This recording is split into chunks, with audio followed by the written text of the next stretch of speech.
qani nimaga mana sudda yutib chiqishibdi-ku bu doktor, hech qanaqa aybi yo'q ekan. Nimaga gapirtirdinglar meni desam, bor, oxiriga yetish uchun vaqt kerak, oxiriga yetish uchun vaqt kerak. Bitta oilani buzib yuborishiga sal qoldi bu g'iybatchilar, bilasizlarmi?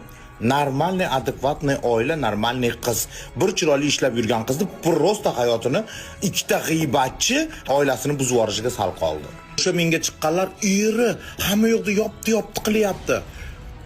Nimaga o'zing gapira olmading? O'zing ham bir izvestniy xonandani xotini ekansan. Ne o'zing gapira olmasa menga gapirib bir chetga chiqib olib, men mayli kechirim so'rab qo'yaman deb yashirinyapsizlar. Hayron qolaman. O'zlari meni gapirtirib, o'zlari yashirinib oldi, kechirim so'rab chiqishib, yashirinishib oldi.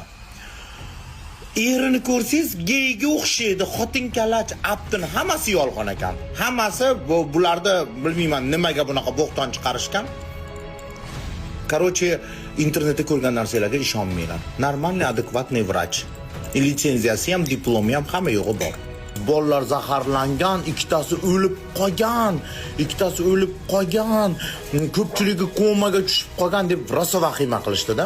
O'zi обычно pastradavshilar bilan gaplashib chiqarardim, vahima qilishib, bu chiqaring iltimos, hamma blogerlar hozir chiqaryapti, chiqaring siz ham.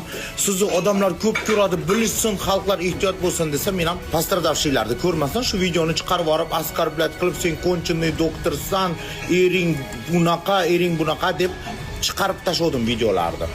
Оказывается, bitta shimara urushib qolib bu qiz bilan dushmanlik qilganmi, nima qilgan, hamma yo'lda ommaga olib chiqib, kimlardadir topib, hech kim o'lmagan, hech kim zaharlanmagan, pastradavshi yo'q. Mana shuncha paytdan beri gapiramiz, pastradavshi birorta odam chiqqani yo'q. Bilmadim, shantaj qilganmi, nima qilgan, qarochi shov-shu ko'tarib yuborgan. Diplomi yo'q, litsenziyasi yo'q, bunaqa, u qiz manaqa, shuncha odam zaharladi. Оказывается, qonun bo'yicha bu qiz sudda ham yutib chiqqan, hech kimga zarar ko'rsatmagan, har doim hammani поддерживать qilib, даже бесплатно lechit qilgan ba'zi bir bolalarni. Bilmayman, nima sababdan buni majburlab menga chiqartirishdi, o'zlari gapira olmasdan menga gapirtirganda, qarochi. Keyin bu qiz bilan gaplashib qoldik, o'sha doktor bilan. Normalniy, adekvatniy qiz, hamma yo'qda tushuntirib berdi, diplomlari ham bor ekan, litsenziyasi ham bor ekan, mana menga qo'yib qo'yaman.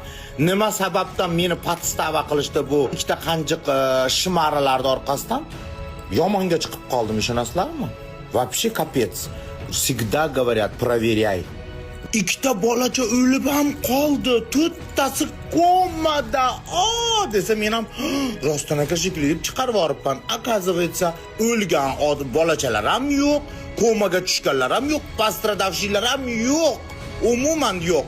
Bilmayman bu xotin nimaga bunaqa shumiqa ko'tarib, reklamasini pulini bermagan shekilli o'shanchinoq shumiqa ko'targanim deb o'ylayapman endi. Bu qiz bilan kechasi bilan gaplashib chiqdik. Juda ham yaxshi, adekvatniy qiz.